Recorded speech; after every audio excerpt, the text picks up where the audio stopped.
Welcome to వార్తా 9 ముందుగా headlines చూద్దాం. హైదరాబాద్ లో ఉబేర్ విస్తరణపై సీఎం రేవంత్ తో చర్చలు. ఫ్యూచర్ సిటీలో కార్పొరేట్ ఆఫీస్ పై ఉబేర్ ఆసక్తి. మల్టీలెవెల్ పార్కింగ్లపై ఉబేర్ కు సీఎం సూచనలు. ఉబేర్ విస్తరణకు పూర్తి సహకారం ఇస్తామన్న సీఎం.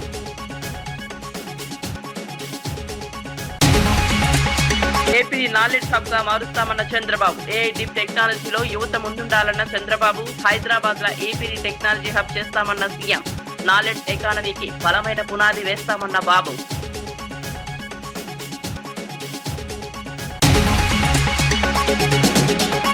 తెనాలి అగ్ని ప్రమాదంపై మంత్రి మనోహర్ ఆవేదన. ఫైర్ ఇంజిన్ ఆలస్యంతో ప్రమాద తీవ్రత పెరిగిందన్న నిర్వాహకులు. అగ్నిమాపక వ్యవస్థను బలోపేతం చేయాలన్న మంత్రి. బాధితులకు ప్రభుత్వం అండగా ఉంటుందన్న మనోహర్.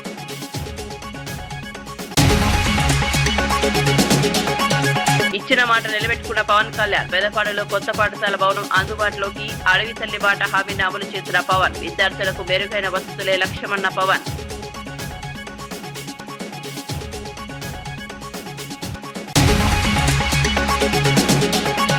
సామాన్యుల పొదుపుపై మోదీ వ్యాఖ్యలు విడ్డూరమన్న మహేష్. పెట్రోల్ ధరలతో ప్రజల నుండి వీచారన్న మహేష్. వ్యక్తిగత విమర్శలతో రాజకీయాలు దిగజారుతున్నాయని వెల్లడి. తెలంగాణ అభివృద్ధికి ప్రభుత్వం కట్టుబడి ఉందని వ్యాఖ్య.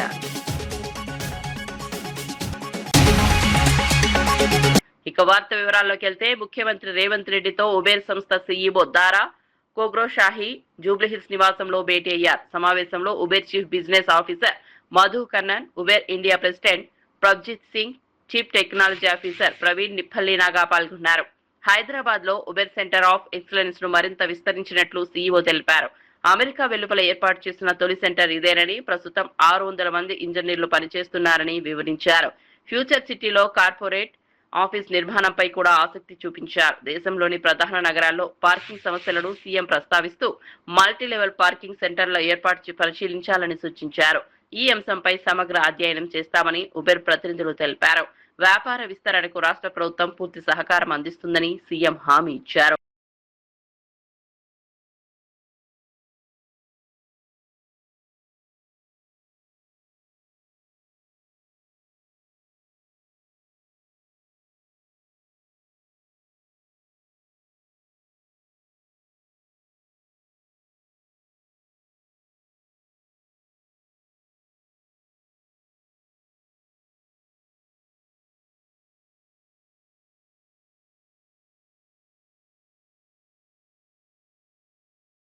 ఆంధ్రప్రదేశ్ ను భవిష్యత్తులో ప్రపంచ స్థాయి నాలెడ్జ్ హబ్ గా తీర్చిదిద్దడమే లక్ష్యమని సీఎం చంద్రబాబు నాయుడు అన్నారు.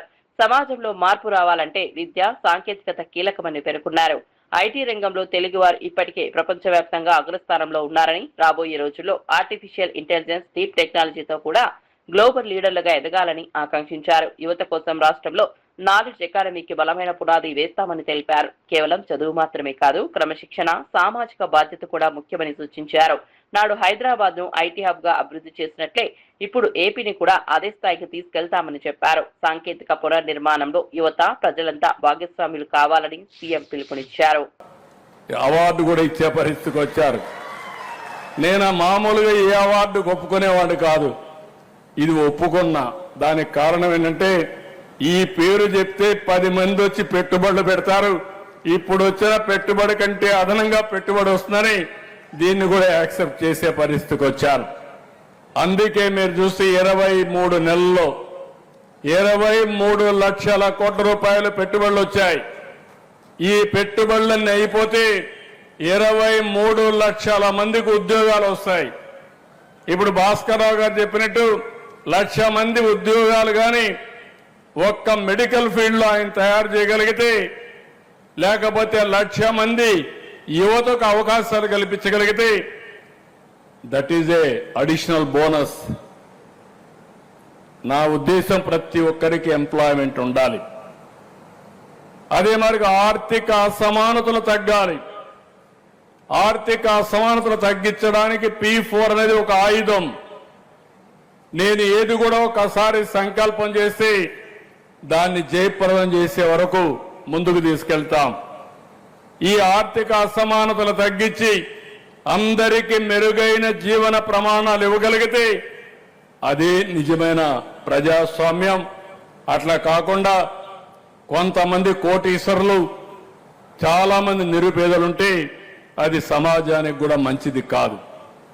అందుకే భాస్కర్రావు గారిని కోరుతున్నా, మీ హాస్పిటల్లో ఉండే వాళ్ళందరినీ సంపద సృష్టిగా కాకుండా P4 కింద ఒక 5,000 10,000 కుటుంబాలు బయట వాళ్ళు అడాప్ట్ చేసుకుని ఆ 10,000 మందిని పైకి తీసుకురండి. అది నిజమైనటువంటి స్ఫూర్తి అవుతుంది. ఆ స్ఫూర్తిలో కూడా మీరు కూడా భాగస్వాములు కావాల్సిందిగా మనస్ఫూర్తిగా కోరుకుంటూ, ఇక్కడ రైతాంగానికి ఒక ఆఫర్ ఇచ్చారు. చాలా మంచి ఆఫర్ ఇది. రైతుల్ని శాశ్వతంగా గుర్తుండాలి, వీళ్ళ స్ఫూర్తిని మనం గుర్తుపెట్టుకోవాలి. ఇదే విధంగా అందరం కానీ వాళ్ళ స్ఫూర్తిని గుర్తుపెట్టుకుంటే మిగిలిన రైతులు కూడా ముందుకు వస్తారు. ఇంతవరకు ఎక్కడా ఈ ప్రయోగం సక్సెస్ కాలేదు. అమరావతి రైతాంగం చూపించిన స్ఫూర్తి ఒక భారతదేశానికే కాదు ప్రపంచానికి ఒక ఆదర్శం కావాలనేది నా ఆలోచన. నేను ఎప్పుడు కూడా మీరు గుర్తుపెట్టుకోవాల్సింది, భూమి అనేది ఒక సెంటిమెంట్. భూమి లేకపోతే అభివృద్ధి లేదు. హైదరాబాద్ని ఎయిర్పోర్ట్ కట్టాలనుకున్న ఆ రోజు 5,000 ఎకరాలు కావాలి. చాలా మంది ఎగతాళి చేశారు. 5,000 ఎకరాలు. బండి భగీరథపై నమోదైన కేసులో బీఆర్ఎస్ పార్టీ పూర్తిగా బాధితురాలి పక్షాన నిలుస్తుందని మాజీ మంత్రి గంగుల కమలాకర్ స్పష్టం చేశారు. తమ పార్టీ నేతల ఒత్తిడి వల్ల కేసు నమోదైందని పేర్కొన్నారు. ఇది పూర్తిగా చట్టపరమైన శాంతి భద్రతలకు సంబంధించిన అంశమని, దీనిని కులాన్ని ఆపాదించవద్దని హితవు పలికారు. బాధితురాలికి న్యాయం జరిగేలా చర్యలు తీసుకోవాలని డిమాండ్ చేశారు. కేసును రాజకీయ రంగు పొలమకుండా పారదర్శకంగా విచారణ జరపాలని కోరారు. చట్టం ముందు అందరూ సమానమేనని పేర్కొన్నారు. ఈ వ్యవహారంలో ఎవరిని కాపాడే ప్రయత్నం జరగకూడదని అన్నారు. బాధిత కుటుంబానికి పూర్తి మద్దతుగా నిలుస్తామని గంగుల కమలాకర్ వెల్లడించారు. బాధ్యత మీ మీద ఉంటుంది. సో ఈ కేసుకు పూర్తిగా సహకరించి నిన్న మీరు ఇచ్చిన స్టేట్మెంట్ కరీంనగర్లో నా కొడుకైనా పర్లేదు ఎవరైనా కానీ తప్పు చేసి శిక్షిస్తున్నారు, దాన్ని సాగసిస్తూ ఇప్పటికైనా చట్టానికి మీరు సహకరించమని కోరుతూ నిన్న కూడా ఒక వ్యాఖ్యలు చేశారు. ఇందులో ఎవరెవరైతే కుట్ర పన్నారో వారందరూ కూడా అంతు చూస్తా అని ఒక బెదిరింపు ధోరణిలో మీరు చెప్పడం అనేది దాన్ని పూర్తిగా ఖండిస్తున్నాము. ఇలాంటి మానుకోండి. ఎవరిని బెదిరిస్తుండ్రు, ఎవరంతు చూస్తారు? ఆ బాధితురాలను అంతం చేస్తారా? లేకుంటే ఎవరు మాట్లాడిన రాష్ట్రంలో ఎవరు మాట్లాడినా కూడా అంతం చేసే దిశగా ఈ మాటలు ఒక హోమ్ మినిస్టర్ స్థాయిలో ఇది మీకు మంచిది కాదు. కాబట్టి దీన్ని పూర్తిగా సంపూర్ణంగా మేము ఖండిస్తూ ఇప్పటికైనా మీరు నేను చట్టానికి సహకరిస్తా అని చెప్పారు. చట్టానికి సహకరించండి.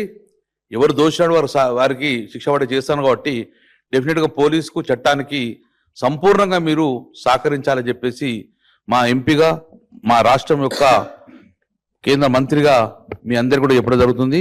ఇప్పటికైనా బీజేపీ పార్టీ పక్షాన కానీ ఇంకెవరైనా కానీ ఇది ఏదో పార్టీలకు సంబంధించిన అంశమని బీఆర్ఎస్ పార్టీ ఒకటే మమ్మల్ని ఇబ్బంది పెడుతున్న దోషి కాదు. ఇది ప్రజా సమస్య. తెలంగాణ ప్రజలందరూ కోరుకొని గొంతెత్తి మాట్లాడిన అంశాన్ని బీఆర్ఎస్ పార్టీ ముందుకు తీసుకెళ్ళింది. ఏ పార్టీ తీసుకెళ్తుందా ఎవరు మాట్లాడతాం ఎట్లే కాదు. కానీ తెలంగాణ రాష్ట్రం తీసుకొచ్చిన పార్టీగా తెలంగాణ ప్రజల బాగోగాలు, తెలంగాణ రాష్ట్ర ప్రజలకు ఏదైనా ఇబ్బంది అయితే ముందుండేది బీఆర్ఎస్ పార్టీ. కాబట్టి ఇది డెఫినెట్గా ప్రజా సమస్య, రాష్ట్ర ప్రజల సమస్య, రాష్ట్ర ప్రజల భద్రత ఇష్యూ కాబట్టి నేను డెఫినెట్గా ముందుకెళ్తాను. కాబట్టి ఇప్పటికైనా రేపు కోర్టు పరిధిలో ఉన్న అంశం కాబట్టి ఇప్పటికైనా చట్టానికి సహకరించే విధంగా బండి సంజయ్ చేయాలని చెప్పేసి మేము కోరుతున్నాం, డిమాండ్ చేస్తున్నాం బీఆర్ఎస్ పార్టీ పక్షాన. అమెరికా అధ్యక్షుడు డొనాల్డ్ ట్రంప్ కీలక సదస్సు కోసం చైనా రాజధాని బీజింగ్ చేరుకున్నారు. ఈ పర్యటనలో ప్రముఖ పారిశ్రామికవేత్త ఎలాన్ మస్క్, ఎరిక్ ట్రంప్, లారా ట్రంప్ కూడా పాల్గొన్నారు. బీజింగ్ క్యాపిటల్ ఇంటర్నేషనల్ ఎయిర్పోర్ట్ లో చైనా ప్రభుత్వం ఘన స్వాగతం పలికింది. అధ్యక్షుడు జిన్పింగ్ తో ట్రంప్ జరిపే సమావేశంలో వాణిజ్యం, సాంకేతికత, అంతర్జాతీయ భద్రత వంటి కీలక అంశాలపై చర్చలు జరగనున్నాయి. ప్రపంచ ఆర్థిక పరిస్థితులు, ద్వైపాక్షిక సంబంధాలపై కూడా ఈ భేటీలో చర్చించే అవకాశం ఉందని విశ్లేషకులు భావిస్తున్నారు. ట్రంప్ పర్యటనకు ప్రపంచవ్యాప్తంగా ప్రాధాన్యత ఏర్పడింది.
విజయవాడలో జరిగిన ఎంఎస్ఈ ఐపీఓ అవగాహన సదస్సులో మంత్రి కొండపల్లి శ్రీనివాస్ కీలక వ్యాఖ్యలు చేశారు.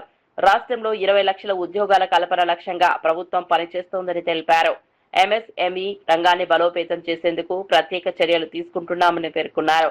రాష్ట్రంలో సొంతంగా స్టాక్ ఎక్స్చేంజ్ ఏర్పాటు చేసే ప్రతిపాదనలు సిద్ధమయ్యాయని వెల్లడించారు. దీని ద్వారా చిన్న పరిశ్రమలకు నిధుల సేకరణ సులభమవుతుందని చెప్పారు. పారిశ్రామికవేత్తలకు ప్రోత్సాహం అందించేందుకు కొత్త పథకాలు తీసుకొస్తామని తెలిపారు. మార్చి 25న మరిన్ని పథకాలు ప్రారంభం కానున్నాయని వెల్లడించారు. ఒక చైర్పర్సన్ గా వ్యవహరించి ఎప్పటికప్పుడు అటు ఎంఎస్ఎంఈని అలాగే అదర్ డిపార్ట్మెంట్స్ ని గైడ్ చేస్తూ ఈరోజు ఇండస్ట్రీస్ ని ఇక్కడ ఆంధ్రప్రదేశ్లో స్థాపించడానికి చాలా సింప్లిఫైడ్ మెకానిజంలో తీసుకున్నటువంటి గౌరవ మంత్రివర్యులు నారా లోకేష్ గారికి ప్రధానంగా ఈవెంట్ రావడానికి నేను వారికి ప్రత్యేకమైన ధన్యవాదాలు తెలియజేసుకుంటూ మరి అలాగే ఈ ఈవెంట్ని ఆంధ్రప్రదేశ్లో స్టాక్ ఎక్స్చేంజ్కి అంటే ఎస్ఎంఈ ఐపీఓస్ని ఎస్టాబ్లిష్ చేయాలి, ఒక అవేర్నెస్ ప్రోగ్రామ్ పెట్టాలి. సుదీర్ఘంగా ఒక 6 నెలల నుంచి నేను ఎప్పటికప్పుడు కృష్ణదేవరావు గారిని ఎప్పుడు ఢిల్లీ వెళ్ళినా కూడా ఆయన టీం నాకు ఎప్పుడు కూడా మాట్లాడుతున్నారు. ఒక 1 మంత్ బ్యాక్ ఫోన్ చేసి మనకి ఎన్ఎస్సి సిఇఓ గారు వస్తున్నారు, మన ఆంధ్రప్రదేశ్లో ఒక ఈవెంట్ పెడదాము, ఆ ఈవెంట్ ద్వారా మన ఇండస్ట్రీస్ అందరికీ కూడా ఒక అవేర్నెస్ ప్రోగ్రామ్ పెడదాము. బికాజ్ రీసెంట్గా లాస్ట్ ఇయర్లో ఎంపీ గారు చెప్పినట్టుగా 290 ఎస్ఎంఈ ఐపీఓస్ని ఎస్టాబ్లిష్ చేస్తే సుమారు 10,000 కోట్ల ఫండింగ్ ఎస్ఎంఈస్కి రైజ్ చేయడం జరిగింది. కానీ మన ఆంధ్రప్రదేశ్ నుంచి చాలా లిమిటెడ్గా ఉంది.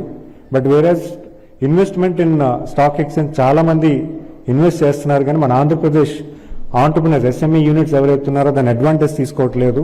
సో ఖచ్చితంగా ఇది పబ్లిక్ తెలియజేయాలని ఆయన సుదీర్ఘ ప్రయాణంలో నాకు ఇచ్చినటువంటి సలహా మేరకు ఈవెంట్ పెట్టినందుకు మరి లావు కృష్ణదేవరాయలకు ప్రత్యేకంగా ధన్యవాదాలు తెలియజేసుకుంటూ మరి అలాగే ఒక క్లస్టర్ తీసుకొచ్చి ఒక లార్జ్ ఇండస్ట్రీ తీసుకొచ్చి ఆ లార్జ్ ఇండస్ట్రీస్ అసోసియేటెడ్ గా స్మాల్ ఇండస్ట్రీస్ కూడా పెట్టడం జరుగుతుంది. అంటే ఆ స్మాల్ ఇండస్ట్రీస్ కూడా ఇదే ఎంఎస్ఎంఈ పార్క్స్ లో క్లస్టర్ అప్రోచ్ లో తీసుకువెళ్లి అక్కడ కామన్ ఫెసిలిటీస్ డెవలప్ చేస్తే అక్కడ ఉన్నటువంటి ఇండస్ట్రీస్ ప్రోడక్ట్ మ్యానుఫ్యాక్చరింగ్ కాస్ట్ కూడా రెడ్యూస్ అవుతుంది. ప్రపంచ స్థాయిలో లో కాస్ట్ ఆఫ్ మ్యానుఫ్యాక్చరింగ్ వెళ్తారన్న ఒక ఆలోచనతో ఈరోజు గౌరవ ముఖ్యమంత్రి గారు దాన్ని కార్యరూపం చేస్తున్నారు. అంటే ఇదే హోలిస్టిక్ అప్రోచ్ లో మన రాష్ట్రానికి ఎంఎస్ఎంఈ ఇండస్ట్రీని గ్రోత్ చేయాలంటే ఏం చేయాలన్న దాని మీద ప్రధానంగా ఒక 2 years కాల పరిమితుల్లో అనేక విషయాలు చేయడం జరిగింది. మీరు చూసుకుంటే పాలసీస్ కూడా సుమారు 24 పాలసీస్ సెక్టర్ ఓరియంటెడ్ పాలసీస్ కూడా ఇవ్వడం జరిగింది. చాలా విధి విధానాలు అంటే ఇక్కడ సర్క్యులర్ ఎకానమీ అవ్వచ్చు, అలాగే మీరు చూసుకుంటే ఈవీ మ్యానుఫ్యాక్చరింగ్ అవ్వచ్చు, ఈవీ ఛార్జింగ్ స్టేషన్స్ అవ్వచ్చు, అలాగే గ్రీన్ ఎనర్జీ దాని మీద అవ్వచ్చు, ఇవన్నీ కూడా పాలసీస్ డిఫైన్ చేసి స్పెసిఫిక్ టు ఇండస్ట్రీ కూడా తీసుకురావడం జరుగుతుంది. మరి అంతేకాకుండా Andhra Pradesh CDP programme cluster development programme లో కూడా సుమారు 300 కోట్లు ఇచ్చి ఎవరైతే క్లస్టర్ కామన్ ఫెసిలిటీ సెంటర్స్ పెడతారో వాళ్ళకు కూడా ఒక 10 crores వరకు ప్రాజెక్టు 90% గ్రాంట్ కింద కూడా ఇవ్వడం కూడా జరుగుతుంది. అది కూడా రేపు 25th March కూడా అది కూడా లాంచ్ చేయడం జరుగుతుంది. మరి అలాగే ఇప్పుడు ఉన్నటువంటి పిఎంఈజీపీ, పిఎంఎఫ్ఎంఈ అలాంటి ఏదైతే స్కీమ్స్ ఉన్నాయో అలాగే chief minister entrepreneurship development programme అది కూడా రేపు మే 25న గౌరవ ముఖ్యమంత్రి గారి చేతుల మీద లాంచ్ చేసి సుమారు 200 కోట్లు ఈ ఆర్థిక సంవత్సరంలో కూడా బడ్జెట్ ఇవ్వడం జరుగుతుంది. కర్ణాటక కాంగ్రెస్ రాజకీయాల్లో నాయకత్వ మార్పు చర్చ మళ్లీ తెరపైకి వచ్చింది. బెంగళూరులోని కేపీసీసీ కార్యాలయం బయట డిప్యూటీ సీఎం డీకే శివకుమార్ ఫోటోలతో నెక్స్ట్ సీఎం డీకే శివకుమార్ అంటూ పోస్టర్లు వెలిశాయి. ఆయన పుట్టినరోజు సందర్భంగా అభిమానులు ఈ పోస్టర్లు ఏర్పాటు చేసినప్పటికీ కాంగ్రెస్ పార్టీలో అంతర్గత విభేదాలపై చర్చ మొదలైంది. 2023లో కాంగ్రెస్ అధికారంలో వచ్చినప్పటి నుంచి సీఎం పదవిపై సిద్దరామయ్య, డీకే శివకుమార్ వర్గాల మధ్య పోటీ ఉందనే ప్రచారం కొనసాగుతోంది. ఇప్పుడు ఈ పోస్టర్లు రాజకీయ వర్గాల్లో కొత్త చర్చకు దారితీశాయి. పార్టీ నాయకత్వం ఈ అంశంపై ఎలా స్పందిస్తుందనేది ఆసక్తిగా మారింది.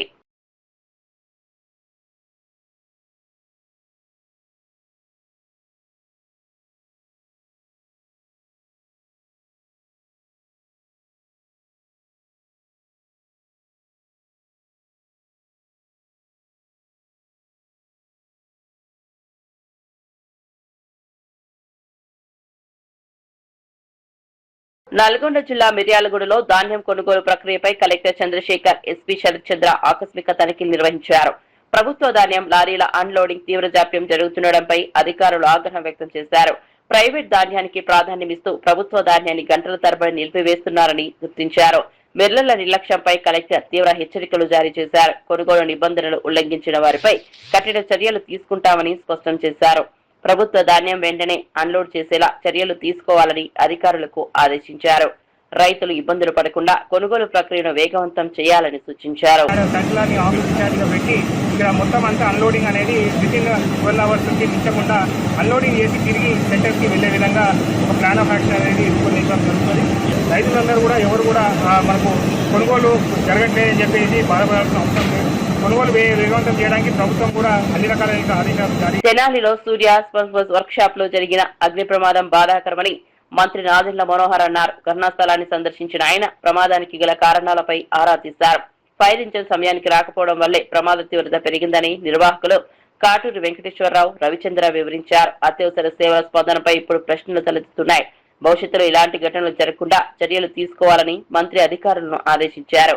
అగ్నిమాపక వ్యవస్థను మరింత బలోపేతం చేయాల్సిన అవసరం ఉందన్నారు. బాధితులకు ప్రభుత్వం అండగా ఉంటుందని హామీ ఇచ్చారు.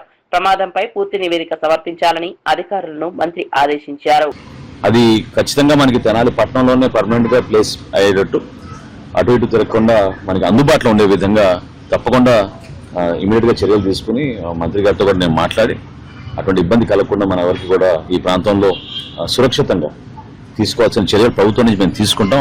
7:45కి ఆ టైంలో ఫోన్ వచ్చింది, చుట్టుపక్కల ఏదో మీ షాప్లో ఏదో పొగొస్తుంది, ఏదో మంటలు తగ్గుతున్నట్టున్నాయని.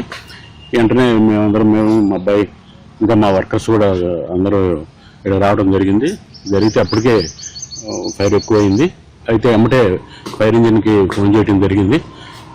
ఇది కనుక సకాలంలో వచ్చుంటే మాకింత నష్టం జరిగేది కాదు. ఎందుకంటే 8 గంటలకి మేము ఫైర్ ఇంజిన్ ఫోన్ చేస్తే 9:30కి వచ్చింది.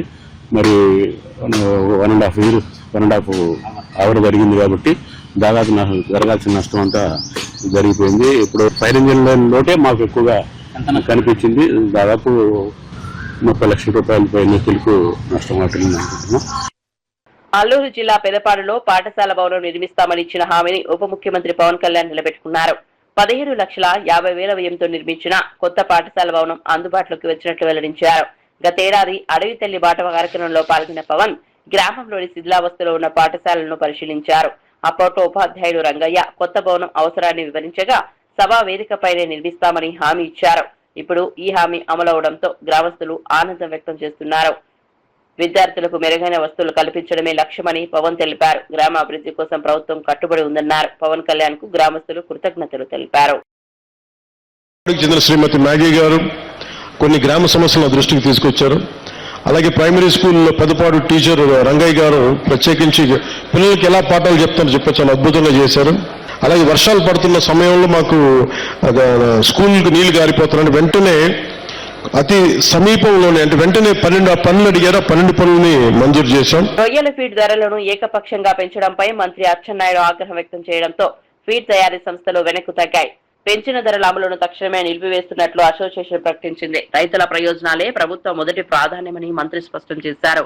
ఈ నెల 15న రైతులు, అధికారులు ఫీడ్ సంస్థలతో ఉమ్మడి సమావేశం నిర్వహించి తుది నిర్ణయం తీసుకోనున్నట్లు తెలిపారు. ధరల పెంపుతో ఆక్వా రైతులు తీవ్ర ఇబ్బందులు ఎదుర్కొంటున్నారని పేర్కొన్నారు. రైతులపై అదనపు భారం పడకుండా ప్రభుత్వం చర్యలు తీసుకుంటోందన్నారు. ఫీడ్ కంపెనీలు కూడా రైతుల పరిస్థితిని అర్థం చేసుకోవాలని సూచించారు. రాష్ట్రంలో ఆక్వా రంగ అభివృద్ధికి ప్రభుత్వం కట్టుబడి ఉందని మంత్రి తెలిపారు.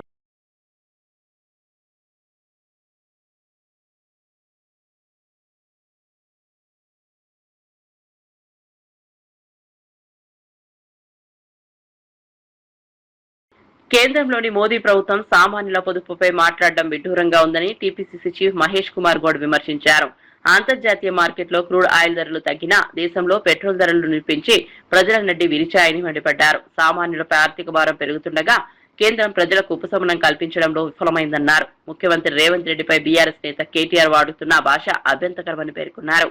సోషల్ మీడియాలో అసభ్యకర పోస్టులు పెడుతూ రాజకీయాలను దిగజారుస్తున్నారని ఆరోపించారు. ప్రజా సమస్యలపై చర్చించకుండా వ్యక్తిగత విమర్శలకు దిగడం సరికాదన్నారు. తెలంగాణ అభివృద్ధికి కాంగ్రెస్ ప్రభుత్వం కట్టుబడి ఉందని మహేష్ కుమార్ గౌడ్ స్పష్టం చేశారు. పెద్ద సినిమాల విడుదల విషయంలో ఎలాంటి సమస్యలు రాకుండా చూసుకుని ఇప్పుడు తమ సినిమా రిలీజ్ సమయంలోనే పర్సెంటేజీల వివాదాన్ని తెరపైకి తీసుకురావడం వెనుక ఉద్దేశం ఏమిటని నిర్మాత రవిశంకర్ ప్రశ్నించారు. నిజంగా పర్సంటేజీ విధానాన్ని మార్చాలనే ఆలోచన ఉంటే మీ సినిమాల సమయంలోనే అమలు చేసి ఆదర్శంగా నిలవాల్సిందిగా వ్యాఖ్యానించారు. అలా చేసి ఉంటే ఫిలిం నగర్ లో మీకు విగ్రహం కూడా కట్టించే వాళ్ళమని సెటైర్లు వేశారు. తమ సినిమా విడుదల సమయానికే కావాలన్న ఈ అంశాన్ని పెద్దది చేసి వివాదాన్ని రగిలించే ప్రయత్నం జరుగుతోందని ఆరోపించారు. ఇండస్ట్రీలో సమాన న్యాయం ఉండాలని, చిన్న సినిమాలను ఇబ్బంది పెట్టే విధంగా వ్యవహరించడం సరికాదన్నారు. నిర్మాతల సమస్యలను చర్చల ద్వారా పరిష్కరించుకోవాలని సూచించారు.